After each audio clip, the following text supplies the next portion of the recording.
Paz do Senhor, povo de Deus, passando aqui para trazer mais um conteúdo abençoado para a sua vida.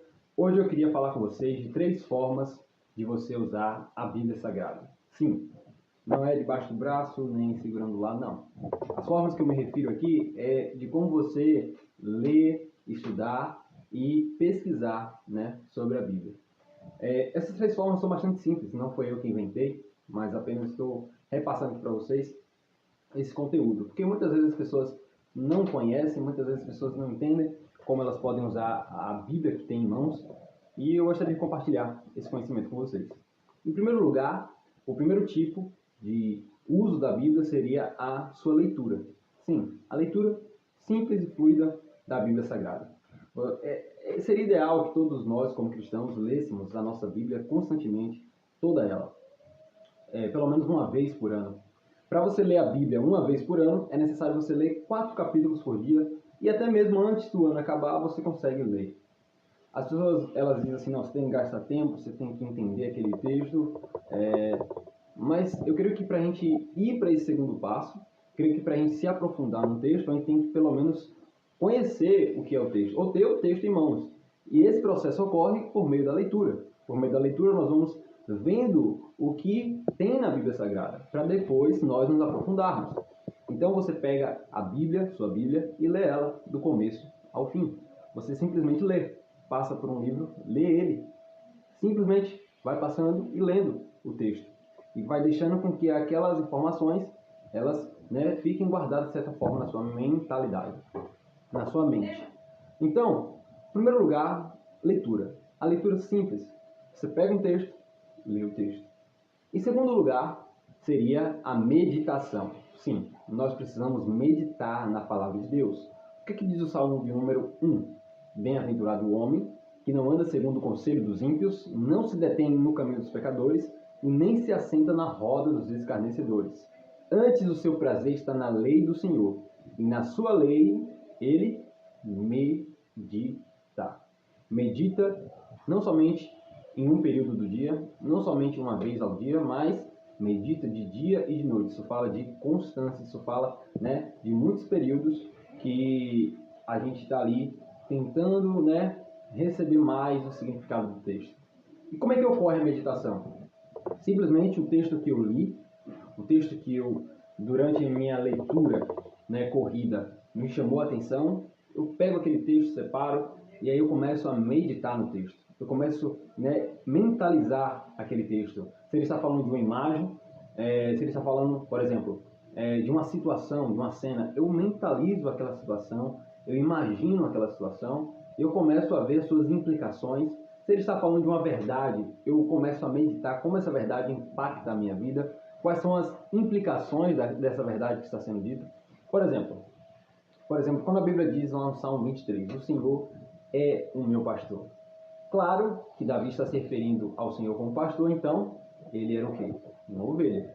Então você começa a meditar como é a vida de uma ovelha. A ovelha, ela começa, desde ali a sua infância, a ser dependente de, não somente dos seus pais, mas de um cuidado a mais, que é o do pastor. Ela precisa, ser tratada, protegida. Então você começa a meditar como é a vida de uma ovelha. Você começa a meditar como é que a ovelha se comporta com relação ao seu pastor, ou como deveria se comportar. E por aí vai. Por exemplo, quando Jesus falou daquele homem, na sua parábola, que vendeu tudo que tinha para comprar o campo no qual ele tinha achado um tesouro. Imagina aquele homem guardando o tesouro, enterrando novamente, porque ele queria comprar o campo. Aí ele volta para sua casa. Imagina esse homem voltando para sua casa e ele vendendo tudo quanto ele tinha. Imagine só, ele poderia ter ali objetos familiares, que foi passado de geração a geração. Ele poderia ter objetos que demorou muito tempo para ele conquistar. Ele poderia ter coisas das quais ele tinha muito valor emocional, tinha muito valor, ele tinha muito apego, mas a Bíblia diz que ele vendeu tudo. Você começa a olhar para suas coisas e fala assim, meu Deus, eu venderia isso, venderia aquilo. Ele vendeu tudo que ele tinha. Ah, Lua, mas ele não era um ricaço.